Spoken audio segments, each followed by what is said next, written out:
You are so plain and cheap. My mother-in-law, who has a taste for luxury, repeats her sarcasm every time she meets me. My mother-in-law, who loves first-class goods, says that a woman like me is unworthy of being her son's wife. One day, my mother-in-law, who made fun of the cheap things I wear, poured wine on the dress I was wearing. Stop it, you cheap thing! My mother-in-law, who has told me so, later turned pale when she learned the truth. My name is Isabel, a 28-year-old housewife. I married my husband James 2 years ago, and since we have no children yet, we are enjoying a carefree life. Married life with my kind husband is peaceful and smooth. We are even talking about having a baby soon. I am in the midst of such happiness, but my relationship with my mother-in-law, my husband's mother, is not so good. My mother-in-law, Kate, has been very critical of me since we first got married, and even after 2 years of marriage, we have not been able to build a good relationship. I tried to get along with her, but she doesn't seem to want to. My son wanted to get married. I wonder what kind of young lady he would bring. She's very plain or simple. She's not very nice.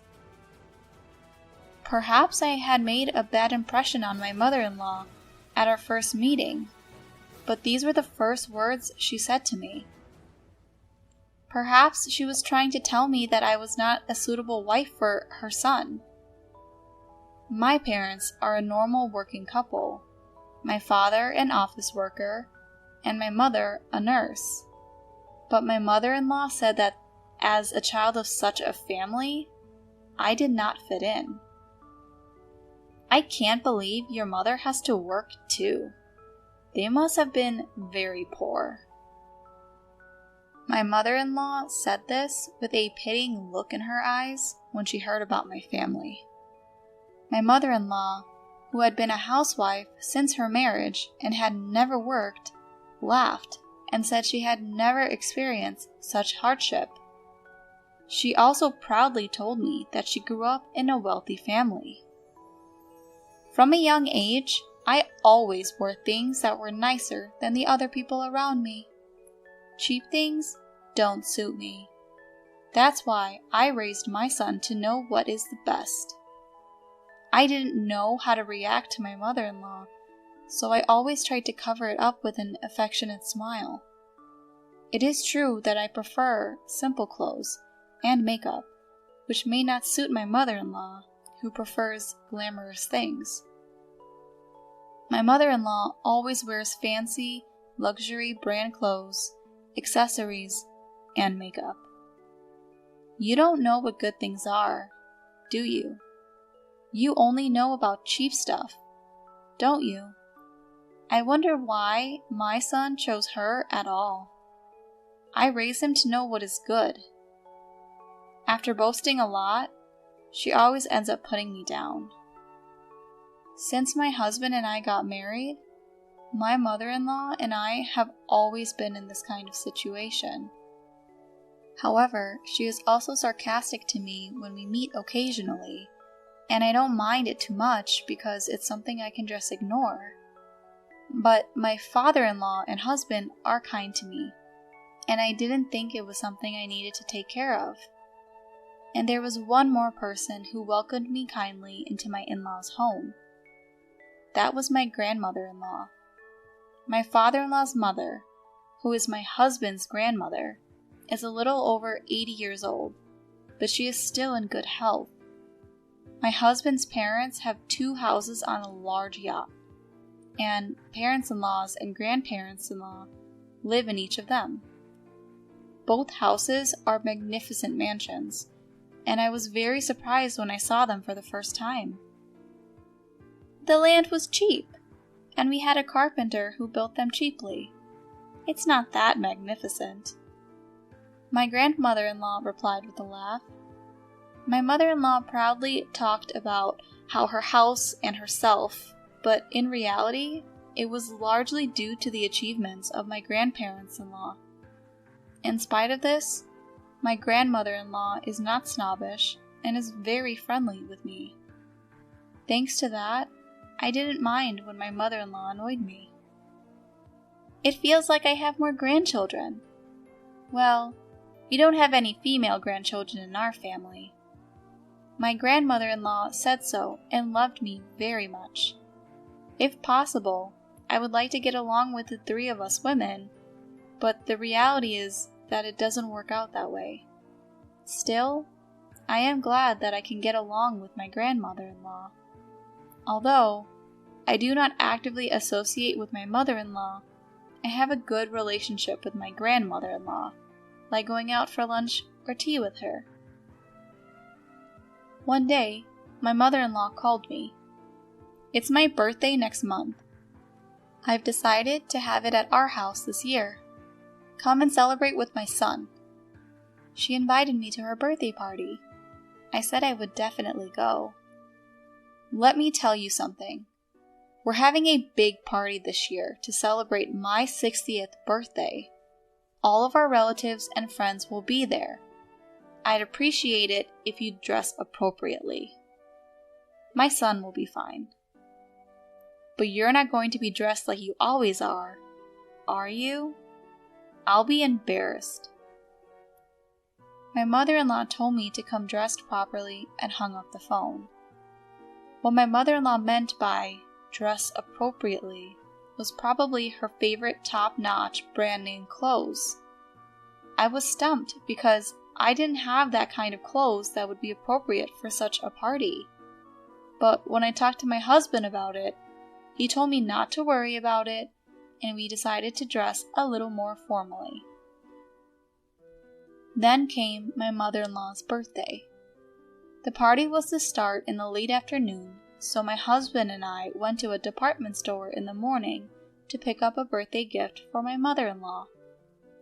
My mother-in-law, who is a luxury-minded person, would be happy if I got her something luxurious.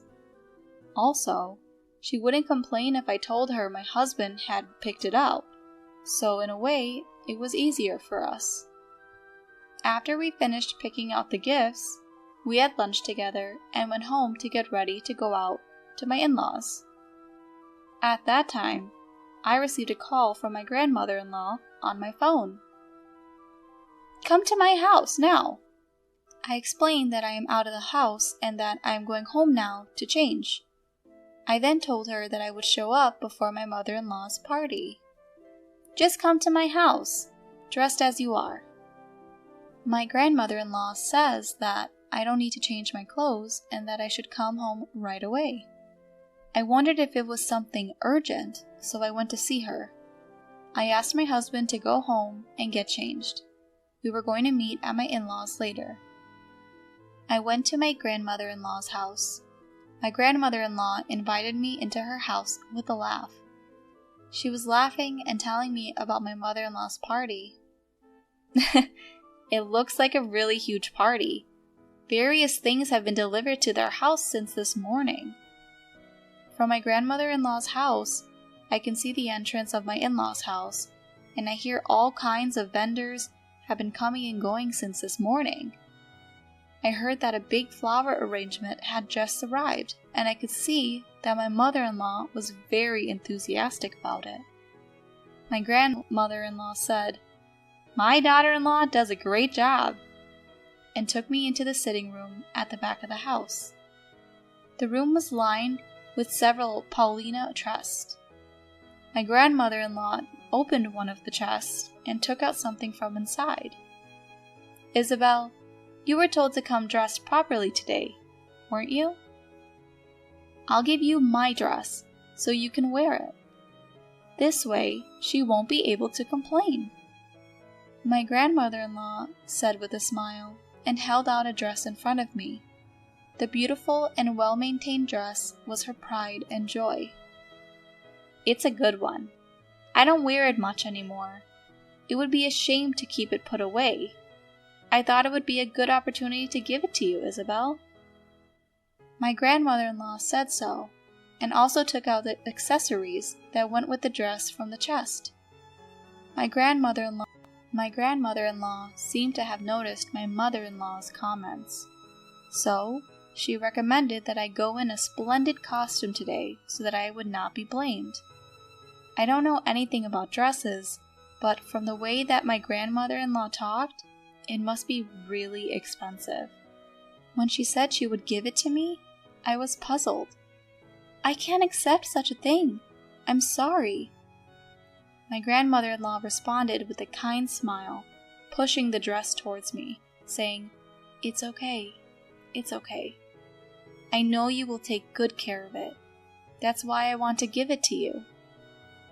With these words, my grandmother-in-law begins to dress me. With her brilliant hands, she had me dressed in no time at all. I haven't worn a dress since my 21st birthday. My grandmother-in-law laughed and said, "I see. I have not worn a dress for a long time either. This is a good opportunity, isn't it? Since it's a fancy party?" While we talked about the party, I didn't realize the dressing was over. Then someone came to visit my grandmother-in-law. "I will have this person do your hair and makeup. You will get your hair and makeup done by her." My grandmother-in-law had even taken the trouble to call a hairdresser for today. My grandmother-in-law has been taking care of me for so long. She is my lovely granddaughter. I have to make her look beautiful. Thanks to my grandmother-in-law, I was glamorously dressed. My grandmother-in-law gave me her assurance that my mother-in-law would have no complaints. When I had just finished my preparations, I received a call from my husband that he had arrived at my parents' house. I thanked my grandmother-in-law and decided to go see him. "I'll be there as soon as I change my clothes." My grandmother-in-law sent me off. My husband was surprised to see me in gorgeous clothes, and I entered my parents-in-law's house with him. The hall of my parent-in-law's house was already crowded with my mother-in-law's relatives, and the party had already started.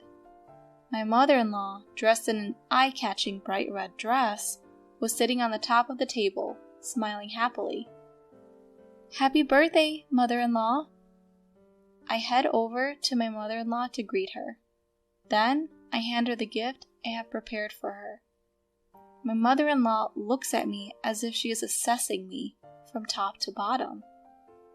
Then she takes me out of the hall and brings me toward the kitchen. "You! What a cheap dress! I told you to come properly dressed." My mother-in-law complained about my dress more rudely than usual, probably because she was already drunk. The next moment, she splashed a wine glass she was holding onto my dress. The stain on my dress spread rapidly. "You know, it's because you forced yourself to wear a dress. Why don't you wear something with a pattern instead of such a plain one? You really have no taste. That's why I hate people from poor families." My mother-in-law, not caring about my dismay at having ruined my dress, spoke one insulting word after another. She told me to go home because she would not allow me to attend the party in a cheap dress. "This is your mother's." I was so shocked that it was all I could manage to mutter. I was so sad that my grandmother-in-law had prepared all these things for me with all her heart, and now they had all been ruined at once. Whose mother? What about her? What are you talking about? Anyway, I don't want you here today. Just leave my son and go home. My mother-in-law, who did not understand the situation, quickly tried to get me to leave. At that moment, I heard my grandmother-in-law's voice behind me. "What's so cheap? Do you mean my dress?" I turned around, and there she was. She came to me as I had tears welling up. "Oh my God, It's terrible." My grandmother-in-law looked at the stain on my dress and muttered. I was so sorry that all I could do was to apologize to my grandmother-in-law, and I just turned my head down and mouthed an apology. My grandmother said, "It's all right," and dabbed the spot where the wine had been spilled with a handkerchief. My mother-in-law, who was watching this scene, had sobered up and looked very pale. "If you do this way, the stain won't spread. I'll have the stain remover to take care of the rest." My grandmother-in-law looked at me with kind eyes and then turned back to my mother-in-law. "Which dress do you mean by cheap one? This is one I had made a long time ago. It must have cost several $1,000,000. The fabric and the tailoring are first class, just like you love." My mother-in-law rolled her eyes as soon as my grandmother-in-law mentioned the price. I was also surprised that it was so expensive, although I had heard that it was a good one. My grandmother-in-law explained the value of the dress to my mother-in-law in a sarcastic tone. My mother-in-law had soiled a very expensive dress. "I'm sorry. I didn't think it was that expensive." My mother-in-law, who seemed even more upset than I was, replied as if she were trying to squeeze out a response. My grandmother-in-law blamed my mother-in-law even more. How can a person who doesn't know the value of things make fun of other people? You, who only dances around with fancy things and names, you don't know what's really good, do you? You're disgusting. You embarrass me. My mother-in-law, who seemed to have sobered up completely, could not refute my grandmother-in-law's words, and just looked down. People who know what they're talking about understand.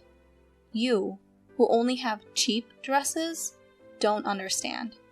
If you ask me, you are new money, and you have no taste. My grandmother-in-law was extremely sarcastic with my mother-in-law. She said the same things that my mother-in-law used to say to me. My mother-in-law must have felt embarrassed because her face turned bright red. She was just biting her lip in silence. Then, my grandmother-in-law began to lecture my mother-in-law about her attitude towards me. What kind of a thing is it to snub a daughter-in-law who has come from another family?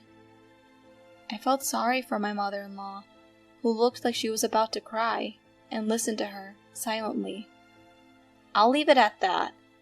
Me and Isabel won't be attending anymore. Have a good time. After she finished lecturing my mother-in-law for a while, my grandmother-in-law let her go.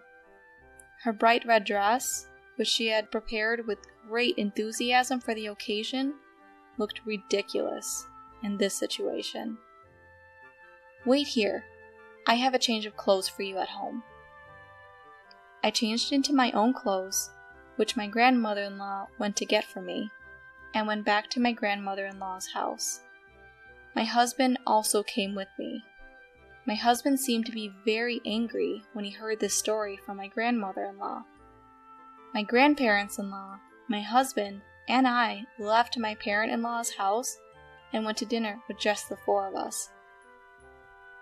We had a good time without worrying about my mother-in-law. After that, my mother-in-law was lectured again by my husband and my grandmother-in-law, who were furious, and they told her not to approach me. She was also restricted from spending money freely. It seems that this happened because of my grandmother-in-law's words that my mother-in-law should learn modesty. At that time, my mother-in-law's face was so pale that I could not look at her. Furthermore, my grandmother-in-law declared at that time that she would give me all her dresses, jewelry, and other valuable things. It doesn't make sense to let someone who doesn't know the value have them, you know. She was very sarcastic with my mother-in-law until the end. I had tried not to say much about it before, but it seems she disliked my mother-in-law's taste for luxury. Later, with a mischievous smile, my grandmother-in-law confessed to me. The wine-stained dress came back to me clean. I was really happy and relieved from the bottom of my heart. I still don't understand the quality of things yet, but I have learned a lot from my grandmother-in-law, who accepted me. I'm going on a business trip for the next 3 days, he announced. I wonder how many times I've been left alone on the weekends due to such trips. I'll be late due to overtime, he often said, resulting in countless nights without a family dinner. At first, I thought it was better not to know, but eventually my husband's repetitive actions received what he deserved. My name is Nancy, a part-time housewife at 44. My husband, Paul, is 46, a corporate employee at a certain company. While his work is not bad, he is a man who values his style and appearance above all else. We've been married for 19 years. The year after our wedding, our son William was born, and without any significant issues, our marital life has reached this point. Or so I wish I could say. The reality is that I've spent more than half of our married life being manipulated by my husband's lies. He was always worried about his smartphone. Initially, I thought it was work-related, but I'd occasionally see him typing away, and upon sneaking a peek, it was usually a conversation with someone on an instant messaging app. I didn't pay much attention at the time, but looking back, there were indeed many suspicious points.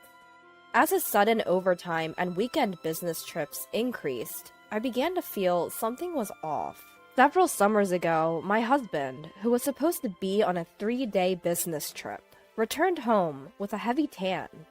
Why are you so tanned when you were supposed to be in a suit for a business trip? I went swimming with a client. It was part of the entertainment. A bit back at his absurd answer, but at the time, I only thought it was unfair that he had a fun time alone, reflecting how stupid I was. My often absent husband used work as an excuse to leave the care of his parents to me. A few years ago, my mother-in-law became disabled due to an injury, and my husband never once offered to accompany her to her hospital visit. He should have some paid leave, but he would blatantly ignore any calls from her. Thus, I'd have to take time off from my part-time job to accompany her. My mother-in-law was a strict person, possibly because she used to be a teacher of traditional calligraphy. I'm rather scatterbrained and prone to mistakes, so I often found myself on the receiving end of her harsh words. To be honest, I didn't like her that much, and I've discussed this with my husband many times. Could you please accompany her to the hospital next week? Your mother would surely want to see you. I would if I can, but there might be a company trip around that time. What? I've never heard about such a trip. Well, it was decided last weekend. I pressed him about this sudden company trip, but he refused to listen. In the end, I had to accompany my mother-in-law to the hospital, yet again. There was a weekend when my husband was surprisingly home. Our son, who was now in 5th grade, had been performing well in his soccer team, so I suggested that we go watch his game together. Every parent watching the children's game lost themselves in the cheer. Our son coordinated well with his teammates, leading the game solidly, and they achieved a splendid victory. Both parents and children were wildly excited about the team's results, and we, as a married couple, joined hands in joy after a long time. The one who approached us at this moment was a mother of a teammate, Patricia. Patricia was a very straightforward woman, and I quickly became friends with her. We would regularly share updates on our children's troubles, home affairs, etc., and began visiting each other's homes more frequently. My husband also got along well with her. Even if Patricia was still at our house when my husband came home from work, we actually felt glad. Our relationship deepened as friends of our marriage. In this way, we continued to have a family-wide relationship, involving not only our sons, but also Patricia's husband. One day, after several years of such interaction, Patricia suddenly started saying something surprising. I know this may sound odd, but doesn't your husband Paul seem to be pretty popular with women? An old man like him? No way. Well, the other day, I saw a man who looked just like Paul at a restaurant with a seductive woman. They looked really close. Patricia then gave a detailed account of what she saw my husband and the mysterious woman doing at the restaurant.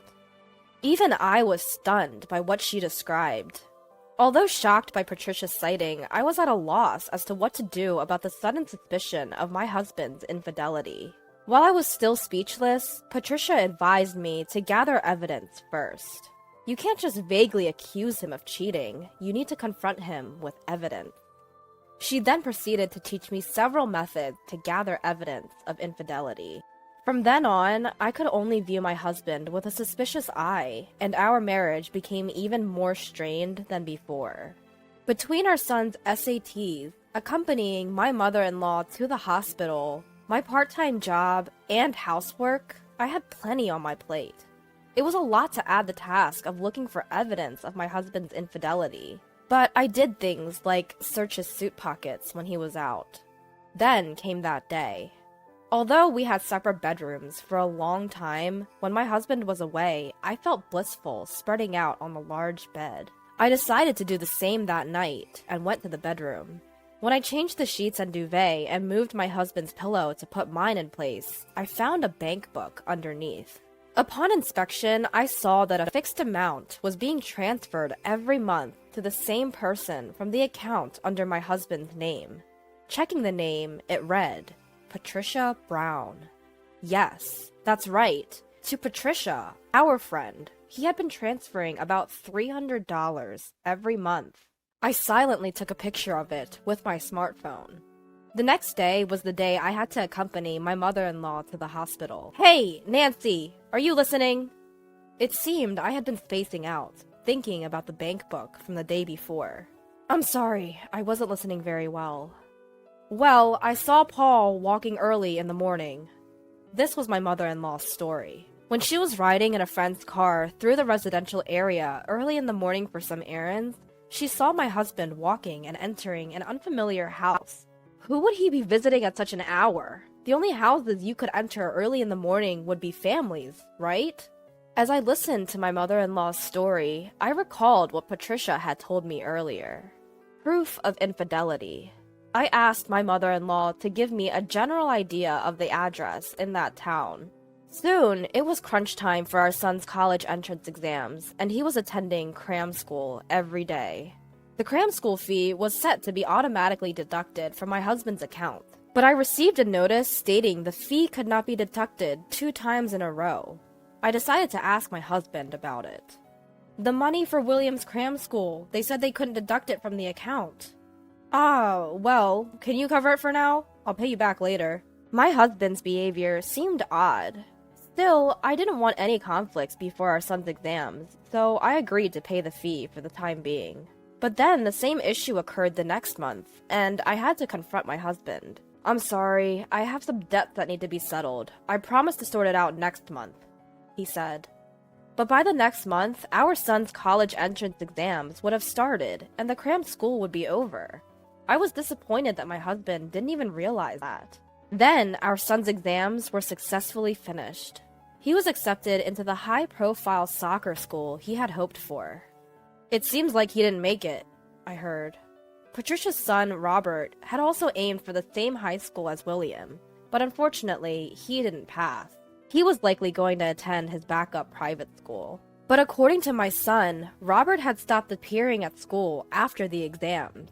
He didn't even show up for the graduation ceremony, and I felt awkward contacting Patricia, so our communication ended there. As my son's high school life settled down, I found myself thinking about what Patricia had told me more frequently. There were several instances of my husband's suspicious behavior, and it was still continuing.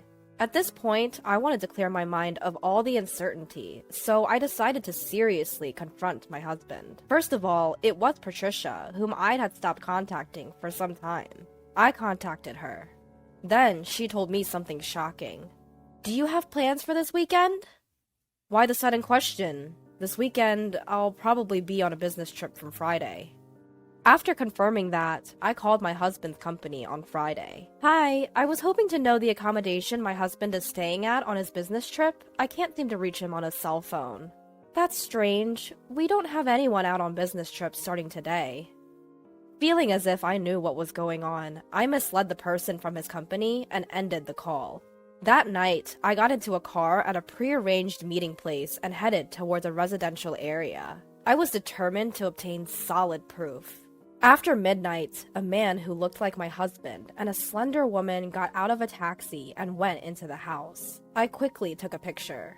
Zooming in, it was clear that the man was my husband, and the woman's face was easily identifiable as well. Gathering one piece of evidence after another, I set the date for the confrontation. It was a few days after my husband returned from his business trip, looking exhausted. I'll be late tonight again because of overtime. Upon hearing my husband's words, I responded with a grin. Ah, our last supper then. Enjoy yourself. There was probably a profound sense of unease in my husband's face from my unexpected smile. He left, scratching his head. Little did he know, stepping into the worst occasion. That night, I hopped in the car again and headed to our designated meeting place. Arriving at the house where I had seen my husband enter with another woman, I rang the doorbell and turned the doorknob. Good evening! Mind if I come in? Startled by the unfamiliar voice, the woman who came out asked, Who are you? I thought my husband was here, I responded, pointing to a pair of men's shoes by the door. Those belong to my husband. I was shocked to learn she was also married. Indeed, there were other men's shoes. Ignoring her, I barged in, saying, Excuse me. A meal was set up on the table, as if they had just begun to eat. However, my husband was nowhere to be seen. Looking around, I noticed a window leading to the backyard was open. Got him. Those were the words from Patricia outside the window. Yes, my husband had tried to escape through the backyard when he realized I was there. I confronted my husband and the married woman. When did this start? It's been 1 to 2 years. Really, it's not that long.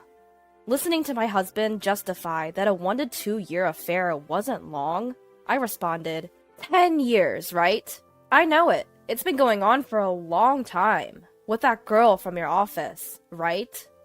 What are you talking about? Upon hearing my words, both Sarah and Patricia twisted their faces in confusion. I visited your office and spoke to a few people. You know how there are always some friendly, chatty folks who are happy to spill the beans? Well, they were quite kind to tell me everything. The rumors about you and a girl named Sarah. It seems you two were quite famous. You went to my office? And they told you that? Indeed. When I mentioned that it seems like you have been betraying me for the past 10 years, people were all too eager to share what they knew. My husband, trembling slightly, looked lost, as if he was trying to figure out what he should do next.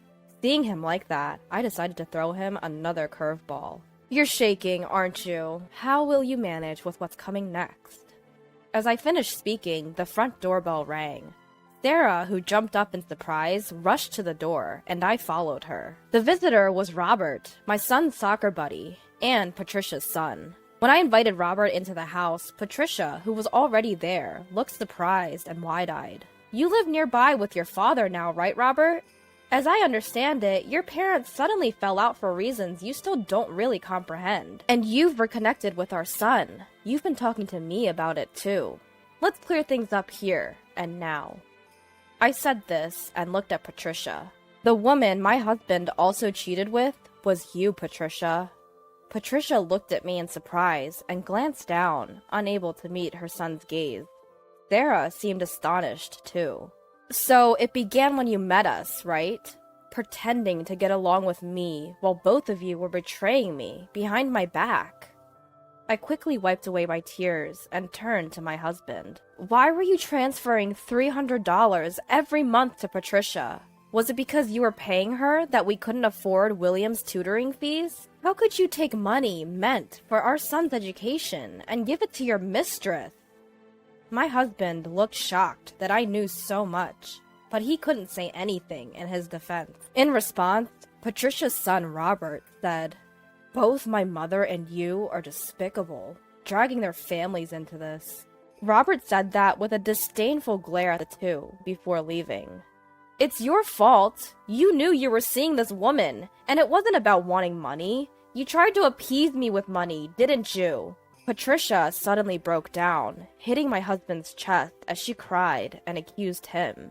My husband had begun an affair with Patricia while he was still seeing Sarah. Exasperated with this, Patricia had started to hint at the infidelity to me, thinking me as suspicious.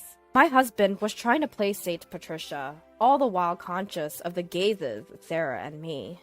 Sarah seemed angry, her face red, but I felt myself cooling off. It all started to feel ridiculous. Are you all crazy? Am I the only one who has to take responsibility in the end? But fine, I don't need a man like this. You two do as you please. I said that, handed the prepared divorce papers to my husband, and continued. I'll send all your stuff to your parents' house. They'll be charged on delivery, so you'll be hearing from your mother soon. But I was wrong. I truly cared only for you. Help me. As I tried to leave, my husband, looking desperate, tried to peel off the two women closing in on him and begged me. Why not ask your mother for help? I replied calmly and headed for the entrance. At the door, I bumped into an unfamiliar man. It looked like the Sarah's husband. I left the house with a smile, knowing that the unexpected return of the husband would stir up another row. Afterwards, we divorced. My husband's long-term misconduct became known not only to his parents, but also to his colleagues, and he was severely reprimanded by his stern mother. His credibility at work fell drastically, forcing him to resign. Patricia, who was his mistress, was handed divorce papers by her estranged husband, and seemed to have ended up completely alone. Sarah seemed to have moved somewhere, judging from the sale of her house. The scale of the consequences of my husband's long-term infidelity would probably shock him for the rest of his life. For me, since my husband's family had assets, I was able to receive a substantial alimony. It took courage to tell my son the truth, but he quietly listened to my struggles and told me that he too would do his best to live without any worries in the future. Now, I live peacefully with my son.